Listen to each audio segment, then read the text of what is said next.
Welcome back. I want to do another video about the Super Pocket. Now that I've been able to spend some time with it, let's talk about the big thing I got wrong the first time I messed with this. The first time I messed with this, I didn't know how to make it read a cartridge, and I got my Data East cartridge here for testing, and I got blasted, rightfully so, in the comments.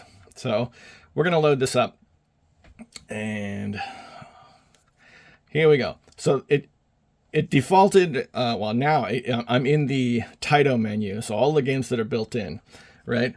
So you pull out the dummy slot, or the jumper, and I put in the game. And I was expecting something to happen, but you hit the button in the middle, you go to Evercade, and there you go. And here's the games. So that might seem like I'm dumb, and I am, but let me show you something about the VS real quick. This is the VS. It's the home console version of the Evercade. And I have Duke Nukem Collection Volume 2 in there. Second slot is empty. If you look up on the TV, yes, I know my room's a mess. We have the 3 games that are contained on the Duke Nukem Volume 2 cartridge. So check this out. This is the Home Computer Heroes cartridge. And we're going to put this in the slot. But when I put it in the slot, I'm going to keep it focused on the TV. Watch what happens. So as soon as it goes in, without pressing anything, boom, they get added to the game list. See, that's what I was expecting to happen on the Super Pocket, and that's not how it works.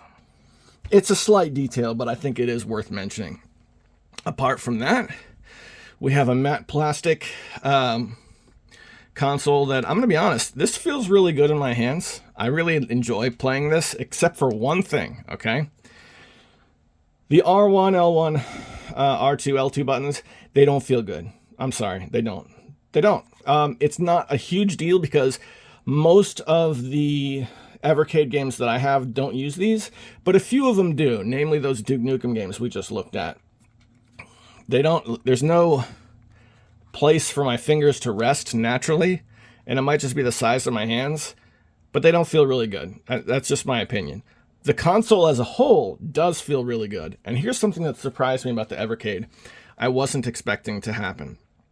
When I play games on the Super Pocket, I thought that when you saved, or when it keeps track of your data, like the time spent playing, I thought that was saved on the unit.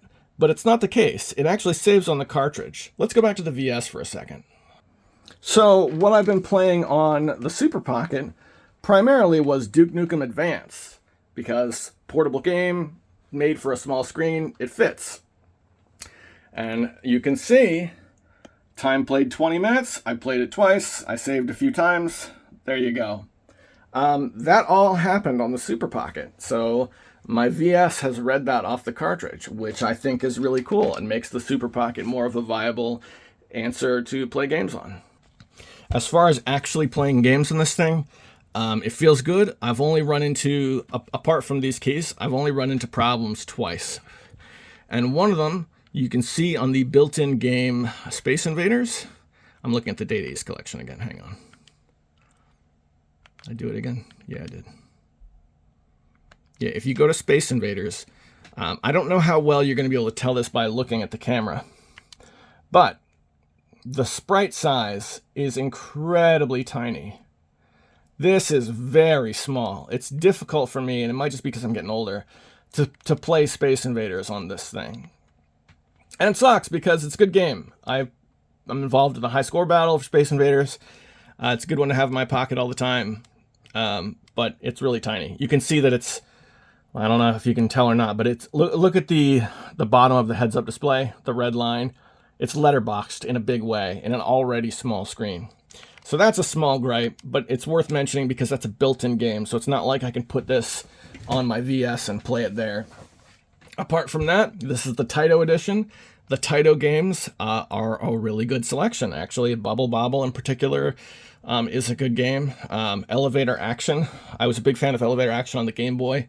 Not so much the NES, but this is the arcade game, so it's a nice in-between spot.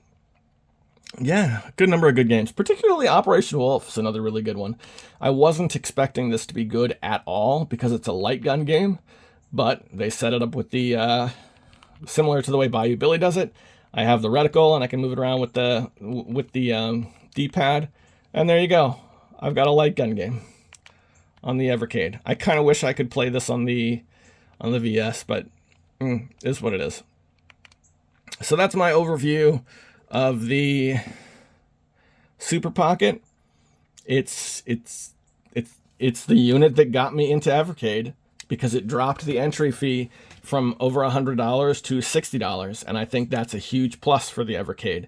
One of the things that I love about this console is that it is affordable. Man, it's great. It's affordable. If you buy a brand new made cartridge for, NES or any of that stuff, the homebrew cartridges tend to be really high. But here we have games like Full Void, which is a complete, it's a native game. It's a completely new game. Made recently for a console that's new, that was $20. And I think that's what the Evercade brings. And I've had a lot of fun with it, and I would recommend it. But I would also say it's the entry drug. All right. Enjoy, gentlemen.